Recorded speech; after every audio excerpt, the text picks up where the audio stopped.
What on earth is happening with Cake? First it imploded, really crashed, then it recovered to a degree, now the rally has stalled. What's going on? This channel has quite a history with Cake, and I made quite a bit of money with it. First via interest rate arbitrage, and then via shorting the token, so via betting on falling prices of Cake. Now what's interest rate arbitrage? It's borrowing an asset for cheap at one place and then lending it out again for a higher interest rate somewhere else. And roughly 2 years ago, you could borrow the Cake token at DForce, it's now rebranded to Unitus, for 20 to 30% per annum. Nowadays, you can even borrow it for 0.22%. So that was the borrowing cost, but at the same time, you could go to Pancakeswap directly, lock up your tokens and get 60 to 70% APY. So you made risk-free 50% per annum independent of the price movements. So that was chapter 1. I made 50% in a year risk-free simply by doing that arbitrage.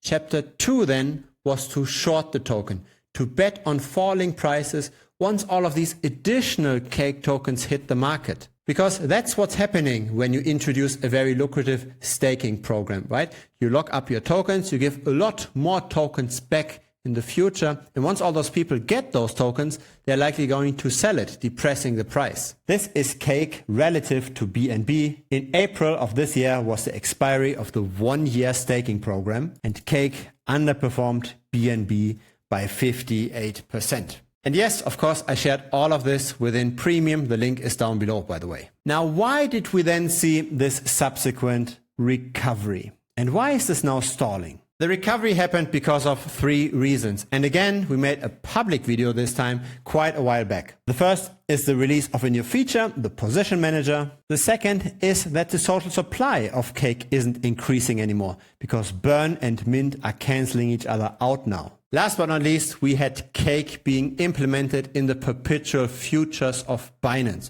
So now you can bet on the derivatives market with leverage on the outcome of Cake. And that's good because then whales tend to buy up the Cake token in order to manipulate the price, in order to then move it in the exact opposite direction to where retail in aggregate is betting on that derivatives market. Now within the Binance Smart Chain, Pancakeswap is the absolute leader. It's an absolute juggernaut. It owns all the trading pretty much. Have a look at DEX Screener. Under the Binance Smart Chain, we see the different decentralized exchanges over here. And this is ordered by trading volume. In the last 24 hours, Pancakeswap had 288 million. The second largest, Thena, had less than 9 million. Uniswap had 8 million. Biswap had only 3 million. So really, if you're swapping anything on the Binance Smart Chain, the only way to go is Pancakeswap if you don't use a DEX aggregator such as 1inch. And yes, people like Pancakeswap. Look at the number of Telegram users over time. It's growing even though we have been in a bear market for quite a while. Here's the number of Twitter followers, also growing very consistently. 1.8 million is a lot for a Web3 project. But we can't deny that there are some warning signs, right? Why is it now so cheap to borrow the Cake token? Why is there no more interest in borrowing Cake? I think it has to do with the incentives that pulled a lot of capital in the past. The return on staking Cake is now very, very low. You don't really earn much, and there had been a lot of different votes to reduce this further.